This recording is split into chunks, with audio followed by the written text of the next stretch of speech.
In this video, I'm gonna show you how we're going to make a pinch cup or pinch pot with an animal stuck on it. So like here's one that I've just made that has a wolf head stuck on it, or you could even do the whole body of an animal. Like this one has an eagle that is attached to it.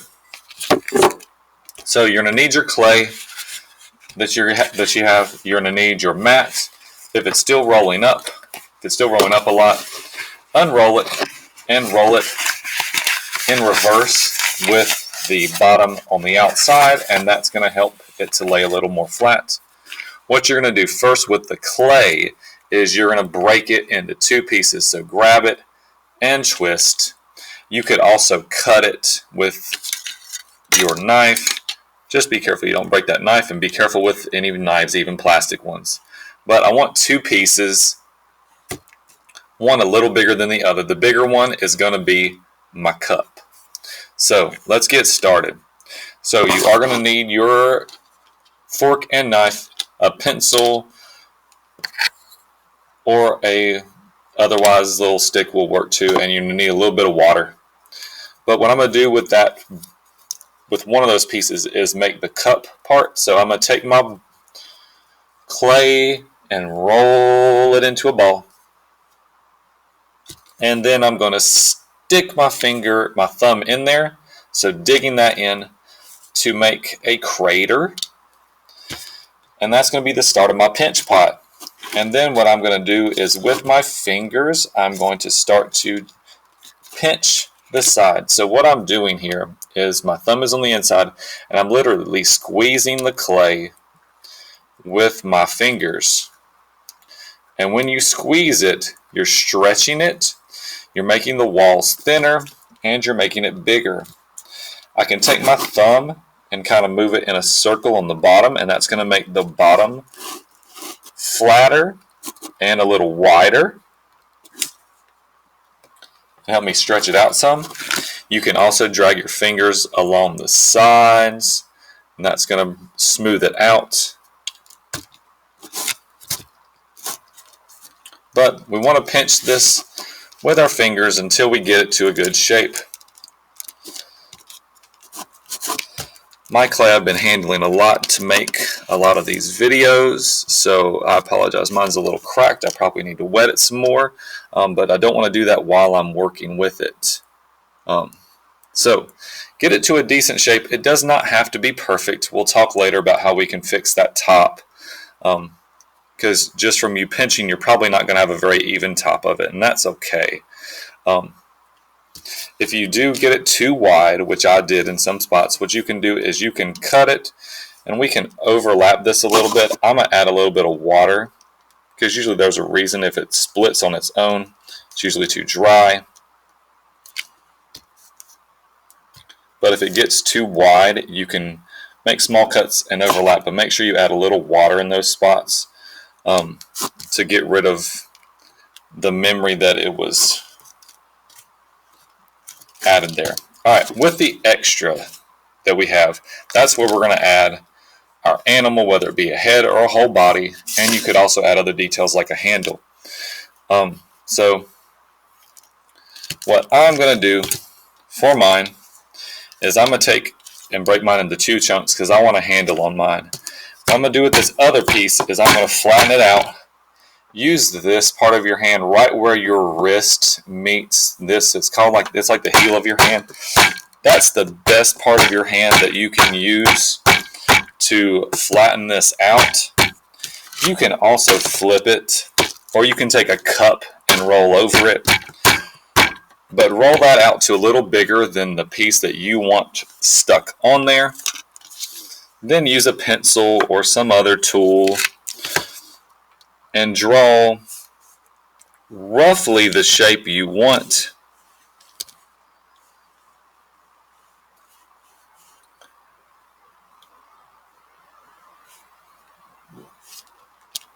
So roughly the shape we want there. And then I'm going to use my plastic cutting tool and dig all the way through.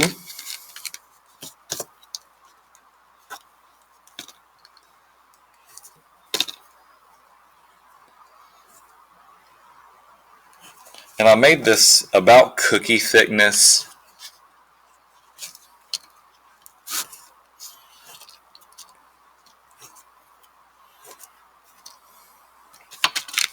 So about cookie thickness.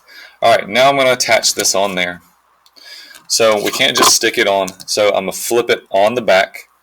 And I'm going to use my fork and score it. So I went in one direction, crossing over. And I'm going to decide where I want it attached on here. I'm going to choose this side. And I'm going to scratch up this side too. We didn't make this perfect, so it's okay to scratch it up some. Now we're going to take our water and add some water on here. So scoring and slipping is gluing, is how we glue things together with clay. So I'm going to add some water to both pieces. That's moistening up that spot where we're going to glue these together. And then I'm going to put this on the side and bend it around it some. And then what I want to do is I want to wiggle this piece that I'm sticking on there. And I want to wiggle it until it's hard to wiggle.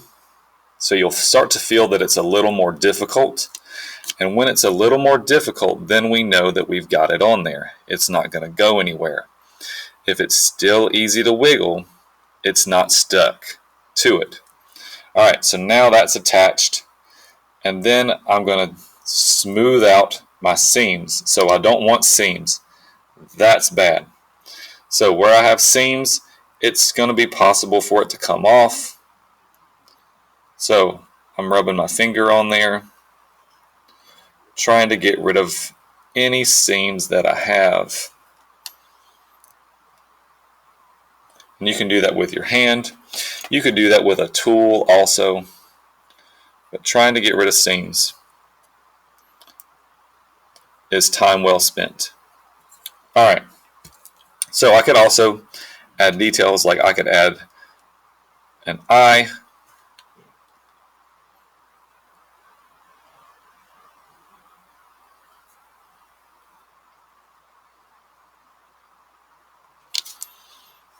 So we can use some of our tools to carve out some details.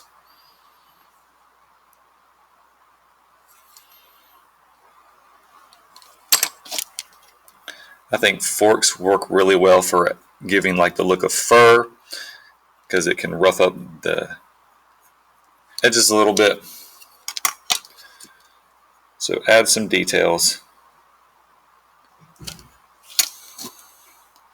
Alright, let's talk about handles and how to even out that top. So with a handle, I'm going to make a coil. So rolling out a snake shape. You want it a little thicker than you think you would use. And I'm going to put mine on the opposite side. That way I have a flat side if I end up drinking from this. So I'm going to try to see how big I want it to be.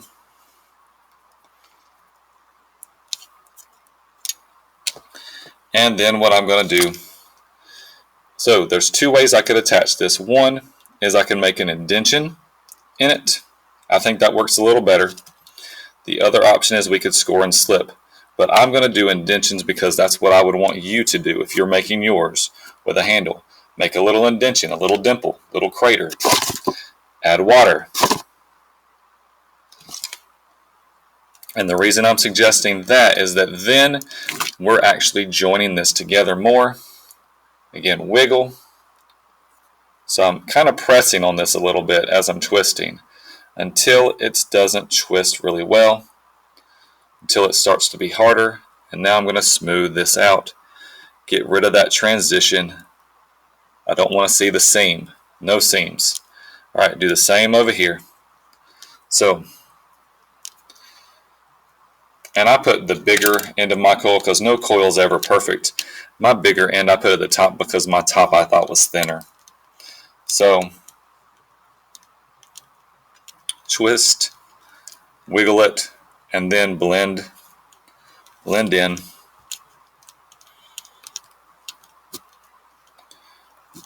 Alright, then let's look at how we can fix that misshapen top.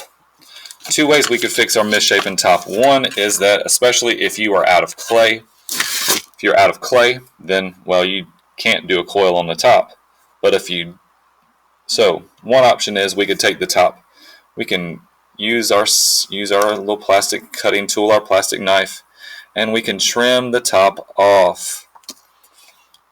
So I'm going across and carving that off. And that's going to give you the best, probably, result. Another option is we can make a coil. So I'll show you both. I want you to have options. So I can make a coil. And then what I'm going to do, so I'll show you on this little spot. So I'm going to add some water. I'm going to add some water to this too. So both pieces, stick that coil on there. And then what I want to do is blend so the two become one. So pushing down or pulling up, but get rid of that seam so that we have a more even edge there. So I hope that's been helpful on knowing how you can make a cup with an animal face or body stuck on there. Have a great day. Happy making. See you in art.